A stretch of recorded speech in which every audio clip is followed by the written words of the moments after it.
Halo, selamat datang kembali di channel Removie. Dan buat yang baru pertama kali berkunjung, Mimin ucapkan selamat bergabung. Mantap.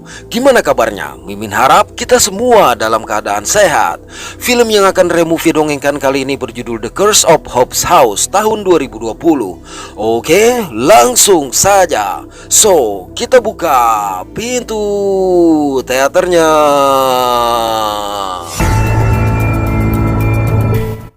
Konon, terjadi sebuah perang dahsyat yang menghancurkan daratan dan menyebabkan jutaan orang tewas.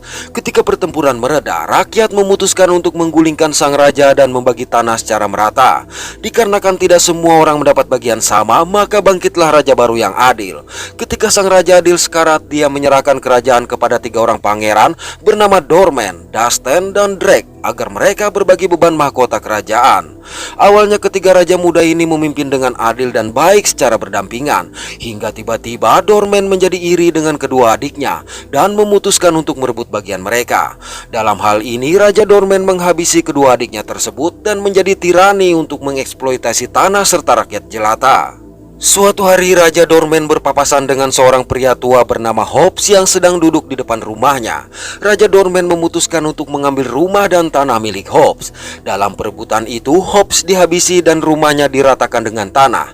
Tapi pada nafas-nafas terakhir, Hobbs yang dulu seorang penyihir kuat mengeluarkan kutukan, yaitu seluruh keturunan Raja Dorman serta semua orang yang berada di tanah milik dia akan terikat untuk melayani sebagai pelindung dan penjaga dalam hidup dan mati. Sayang, Raja Dorman menertawai kutukan itu lalu membangun rumah baru dan memberi nama sebagai rumah Hobbs untuk merendahkan si penyihir tua. Tidak lama setelahnya, sang raja pun jatuh sakit dan meninggal. Sementara rumah Hobbs berdiri kuat selama turun-temurun dengan para keturunan raja sebagai pelindungnya, di mana hal itu menjadi warisan keluarga Dorman. Pada suatu malam, 2 orang pria yang tersesat di sebuah pemakaman tua berniat untuk mencuri barang-barang di sana. Ketika asik berbicara, seorang pria tiba-tiba menyadari sang rekan telah menghilang. Tidak jauh dari situ, dia melihat tubuh rekannya sudah tergeletak dalam kondisi mengenaskan. Bersamaan dengan itu, secara mengejutkan sejumlah zombie menerjang dan mencabik-cabik dia. Beralih pada rumah Hobbs yang sekarang ditempati oleh seorang wanita bernama Alexandra yang merupakan keturunan dari Dorman. Di rumah ini Alexandra ditemani oleh seorang asisten rumah tangga bernama Nasser. Malam itu tanpa memberikan alasan, Alexandra memberikan sebuah surat dan buku kepada Nasser. Setelah memeriksa serta memastikan semua pintu dan jendela terkunci, Nasser membaca surat dari Alexandra. Di ruangan lain, Alexandra yang sudah lelah menjadi penjaga rumah Hobbs menghabisi diri sendiri. Entah sadar atau tidak, seperti yang sang penyihir ucapkan dulu, bahwa dalam kematian dan kehidupan para penjaga rumah Hobbs akan terikat dengan kutukan. Saat rumah mereka terancam, para penjaga akan bangkit untuk memburu orang yang hidup. 3 minggu kemudian, seorang wanita bernama Jen terbangun di mobil lantaran telah diusir dari rumah akibat mengalami masalah finansial. Dia bahkan mendapat teguran karena memarkir mobil untuk tempat beristirahat sembarangan. Parahnya pagi itu, Jen juga menerima telepon pemecatan sehingga membuat dia semakin frustasi. Bersama dengan itu, Jen menerima telepon lagi dari seorang wanita yang mengaku sebagai pengacara. Sang pengacara memberitahu kalau 3 minggu yang lalu Alexandra yang merupakan bibi dari Jen telah tiada dan meninggalkan surat wasiat yang hanya boleh dibuka dengan kehadiran calon penerimanya di rumah Hobbs. Mendengarnya, Jen yang putus asa dengan kondisi finansial dia memutuskan untuk menerima tawaran tersebut. Pada sore hari, Jen sampai di rumah Hobbs yang sangat megah. Di depan rumah, Jen disambut oleh sang pengacara bernama Eury. Eury menjelaskan bahwa sang bibi telah lama menderita sakit yang membuat dia menutup diri dan depresi sehingga menghabisi diri sendiri. Kemudian Eury memperkenalkan Jen kepada Nasser yang menjadi satu-satunya pengurus rumah yang tersisa setelah Alexandra memberhentikan staf yang lain. Tidak berselang lama, Jennifer yang merupakan saudari Jen muncul bersama sang kekasih bernama Nigel, di mana Jen terlihat kurang senang dengan kehadiran Jennifer. Sikap ini membuat Nigel tersinggung, apalagi mengetahui Jen yang sama sekali tidak pernah menghubungi sang bibi serta mengurus pemakaman. Pada malam hari, surat wasiat dari Alexandra pun dibacakan. Rupanya surat wasiat ditujukan untuk Jen, Jennifer, dan Nasser. Baru saja Eury membuka pembacaan surat, Jen kembali mengungkapkan rasa tidak senang melihat Jennifer yang dia anggap mengeluarkan air mata buaya. Ternyata Jen memiliki kemarahan terhadap ayah mereka yang mengusir dia, namun membawa Jennifer ke Berlin dan menikah dengan wanita lain. Hal ini menyebabkan pembacaan surat wasiat terhenti. Melihat itu, Nigel meminta Jennifer mengejar Jen agar tidak pergi, karena tanpa kehadiran Jen maka pembacaan surat wasiat tersebut tidak bisa dilanjutkan. Sekepergian Jennifer, Nigel berbicara kepada Nasser dan mengungkapkan rasa heran akibat Alexandra menyertakan Nasser yang bukan keluarga dalam surat wasiat, sehingga curiga Nasser lah yang telah menghabisi Alexandra. Namun merasa tidak bersalah, Nasser mempersilahkan Nigel menghubungi polisi untuk kembali menyelidiki. Pada saat yang sama, Eury menemukan surat yang terdapat foto dirinya bersama Alexandra.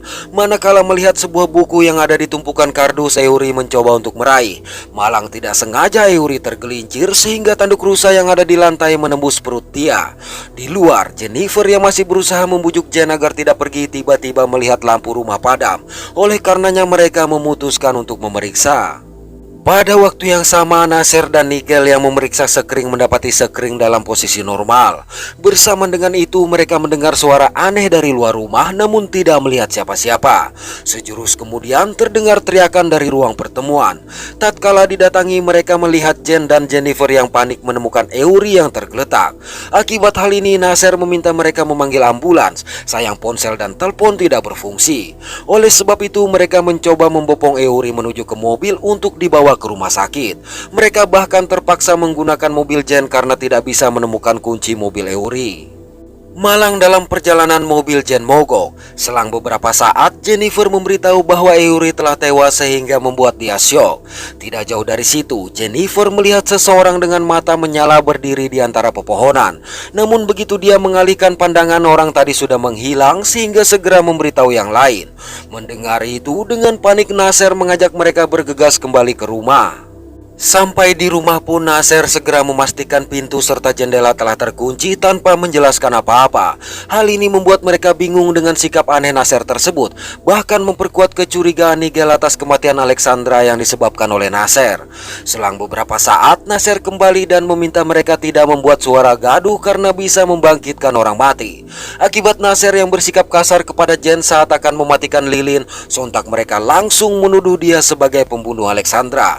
Oleh sebab itu Nasser menjelaskan bahwa Alexandra telah memberitahu dia tentang kutukan dan tentang para penjaga di rumah Hobbs itu. Nasser juga mengaku melihat sosok yang dilihat oleh Jennifer tadi. Jadi sejak kematian Alexandra, dia sering melihat sosok-sosok mengerikan di luar. Baru saja Nasser selesai bicara, tiba-tiba terdengar suara-suara aneh di luar rumah. Mendengar itu, sembari membaca buku yang diberikan oleh Alexandra, Nasser berkata, suara tersebut adalah suara orang mati yang bangkit untuk mendatangi mereka. Sayang mereka tidak percaya dan memaksa Nasser menyerahkan kunci rumah serta mengurung Nasser pada sebuah ruangan. Setelah mengurung Nasser, mereka berniat mengetahui isi surat wasiat. Di ruang pertemuan ini, Jen menemukan foto Eury bersama sang bibi. Lantas dari jendela, Jen akhirnya melihat sesosok bayangan yang berdiri di balik pohon, tapi dia tidak memberitahu kepada yang lain. Ketika Nigel mulai membuka surat wasiat, tiba-tiba terdengar suara benturan, sehingga dia tidak berani membuka surat wasiat tersebut. Merasa penasaran, Jen memutuskan untuk memeriksa dan membuka pintu. Namun yang ada di balik pintu rupanya sosok Eury yang sudah berubah menjadi zombie. Melihat itu, Nigel bergegas menarik Jennifer bersembunyi, sedangkan Jen yang tidak sempat lari terpaksa harus berusaha menahan serangan sang zombie. Beruntung tepat di saat mata Jen mulai bercahaya, tanpa diduga Nasser datang menyelamatkan dia. Nasser kemudian memberitahu kalau itulah penjaga dan merupakan mayat hidup yang dia maksudkan tadi, sehingga Jen menjadi percaya. Pada waktu yang sama di kuburan terlihat sosok zombie lain yang bangkit.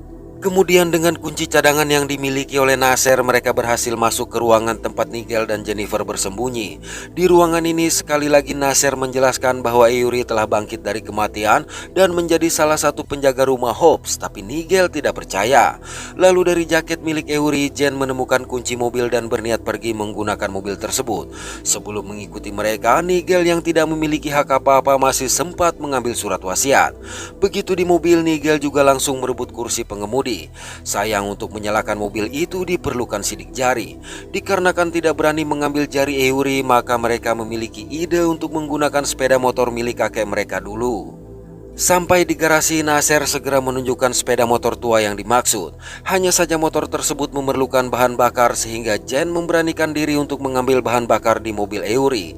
Melihat itu, Jennifer memaksa Nigel untuk menemani Jen. Malang ternyata mobil Eury bermesin diesel. Oleh sebab itu terpaksa mereka harus pergi ke mobil Jen untuk mengambil bahan bakar.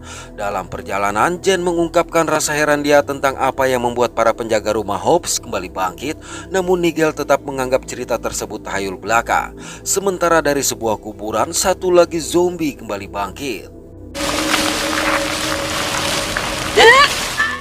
Di garasi, ketika sedang memperbaiki sepeda motor, Nasser menunjukkan surat yang diberikan oleh Alexandra kepada Jennifer. Membaca surat itu sontak membuat Jennifer sangat tersentak lantaran ternyata berisi tuntutan dari bank tempat Nigel bekerja. Nigel, what have you done? Pada waktu yang sama, Jen dan Nigel yang sampai di mobil bergegas mengambil bahan bakar. Manakala Nigel menyalakan senter, tiba-tiba dia mendengar suara-suara dari hutan sekitar mereka, sehingga dengan begitu pengejutnya Nigel kabur meninggalkan Jen seorang diri. Naas Jen yang juga ikut kabur karena takut tidak sengaja tersandung akar sehingga jatuh dan pingsan. Selang beberapa waktu, Nigel sampai di garasi dan dengan panik melebih-lebihkan cerita bahwa dia dan Jen mendapatkan serangan dari para zombie. Dengan alasan tersebut pula Nigel berkata terpaksa meninggalkan Jen. Bersamaan dengan itu terdengarlah teriakan para zombie yang semakin mendekat sehingga Nasser memberikan kunci kepada Jennifer dan memerintahkan mereka kembali ke rumah. Di hutan, Jen kembali siuman dan segera bersembunyi akibat mendengar suara teriakan zombie. Lantas dari tempat persembunyian, Jen melihat sejumlah zombie melintas. Setelah zombie-zombie tersebut menjauh, Jen segera mengambil tank bahan bakar dan berlari menuju ke rumah.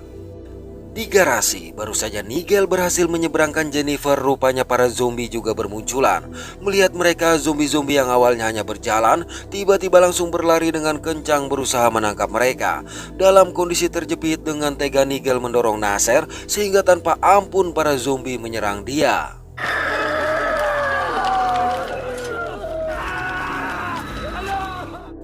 Sementara Jen yang dikejar oleh para zombie akhirnya berhasil masuk ke dalam rumah. Dari basement, Jen menemukan sebuah senjata. Tidak berselang lama, Nigel dan Jennifer juga masuk ke rumah dari pintu belakang. Jennifer memberitahu kalau sepeda motor tidak dapat diperbaiki. Nigel menambahkan Nasser pun tidak berhasil selamat. Mendengar itu, Jen yang sempat dia tinggalkan menjadi curiga Nigel telah melakukan hal serupa. Namun Nigel beralasan kabur untuk memperingatkan yang lain. Sayang, Jennifer yang melihat sendiri Nigel mendorong Nasser menjadi semakin tidak percaya kepada dia. Jennifer juga menunjukkan surat tuntutan yang diberikan kepada Alexandra, di mana ternyata Nigel lah yang membujuk Alexandra melakukan investasi. Namun investasi tersebut justru membuat sang bibi terlilit hutang. Sementara dari pintu depan, para zombie akhirnya berhasil masuk sehingga Jennifer meminta Nigel segera mengunci ruangan. Dalam kondisi terjebak, Nigel mencoba mempengaruhi Jennifer agar meninggalkan Jen. Namun Jennifer sudah tidak peduli dan langsung menunjukkan surat tuntutan tadi kepada Jen. Jennifer menjelaskan bahwa selama beberapa bulan terakhir, bibi mereka telah menjual barang-barang di rumah untuk melunasi hutang kepada bank tempat Nigel bekerja. Mendengar itu, sontak Jen menjadi emosi dan berniat menghabisi Nigel. Tapi Jennifer memohon agar Jen tidak melakukan hal itu. Hanya saja untuk melampiaskan emosi, Jen langsung menghajar Nigel. Keesokan pagi, Jen mengatur rencana menangkap zombie Eury agar bisa mendapatkan sidik jari. Menurut Jen, mereka tidak dapat memotong lengan sang zombie begitu saja lantaran scanner di mobil tidak akan dapat mendeteksi sidik jari jika tidak ada denyut nadi. Kendati dia juga tidak yakin kalau sang zombie masih memiliki denyut nadi. Untuk melakukan hal ini, mereka harus membalut lengan dengan kain agar tidak terjadi kontak fisik secara langsung, karena dengan hal itulah zombie menghisap kehidupan mereka. Setelah siap, misi pun dilakukan dengan melumpuhkan dan menggulung sang zombie pada sebuah kain. Suara teriakan zombie tersebut rupanya menyebabkan zombie-zombie di luar aktif dan memecahkan kaca, sehingga Jen dan Jennifer mencoba menahan. Parahnya, Nigel menggunakan kesempatan ini untuk mengurung mereka dan kabur seorang diri membawa sang zombie. Dalam keadaan terkepung, Jennifer akhirnya tergigit oleh sang bibi yang telah menjadi zombie. Tapi dengan cepat Jen menyelamatkan dia dan berlindung pada sebuah ruangan. Sementara di mobil, Nigel yang berhasil menggunakan sidik jari sang zombie tidak menyangka zombie itu menyerang dia. Lalu dari jendela, Jen melihat Nigel yang membawa kabur mobil Eury. Saat memeriksa luka Jennifer, Jen merasakan tubuh dia sangat dingin. Kemudian dengan sebotol minuman, Jen mencoba membersihkan luka tersebut. Dalam perjalanan, Nigel begitu senang berhasil mendapatkan surat wasiat. Namun tiba-tiba dia merasakan sesuatu yang aneh pada dirinya. Di rumah, dalam keadaan putus asa, kedua saudari yang selama ini tidak pernah akur akhirnya berdamai dan menjadi dekat, serta mengingat kenangan ketika mereka masih tinggal di rumah itu bersama sang ibu yang telah meninggal. Jennifer juga meminta maaf karena sang ayah telah meninggalkan Jen. Di sini terungkap kalau sebenarnya Jen bukanlah anak kandung sang ayah. Setelah lama mengobrol, sedangkan Jennifer tidak mengalami perubahan apa-apa, maka terbesitlah ide di benak dia untuk membawa mereka kabur menggunakan sepeda semasa kecil yang ada di garasi. Alhasil mereka meloncat melalui jendela dan berlari sekencang-kencangnya menuju ke garasi meski para zombie terus mengejar. Begitu berhasil mendapatkan sepeda, keduanya pun dengan cepat mengayuh untuk menghindari kejaran para zombie yang semakin banyak mengejar mereka. It's working. Cukup jauh mengayuh, akhirnya mereka menemukan mobil milik Eury yang sudah kosong. Di dekat mobil mereka mendapati Nigel yang tergeletak dengan menggenggam surat wasiat. Namun ketika Jennifer akan mengambil surat, tiba-tiba Nigel bergerak, sehingga secara refleks Jen menarik pelatu. Rupanya surat wasiat tersebut berisi pesan dari sang bibi yang meminta mereka berdamai dan menjadi pewaris atas rumah Hobbs. Mereka juga tidak diizinkan untuk menjual properti atau tanah dengan alasan apapun, karena bila hal itu terjadi, maka para penjaga akan datang pada mereka dan siapapun yang berniat buruk terhadap tanah tersebut. Hanya dengan kesatuan yang akan menjaga mereka tetap aman. Bersamaan dengan itu, para zombie pun bertumbangan, sedangkan infeksi yang dialami oleh Jennifer juga menghilang. Setelah membaca surat ini, mereka pun berniat melakukan apa saja untuk mempertahankan properti dari pihak bank yang akan mengambil alih. Oke, terima kasih sudah menonton sampai pada akhir konten ini. Mohon maaf atas ketidaksempurnaan dari kami. Semoga terhibur dan sehat selalu. Mantap.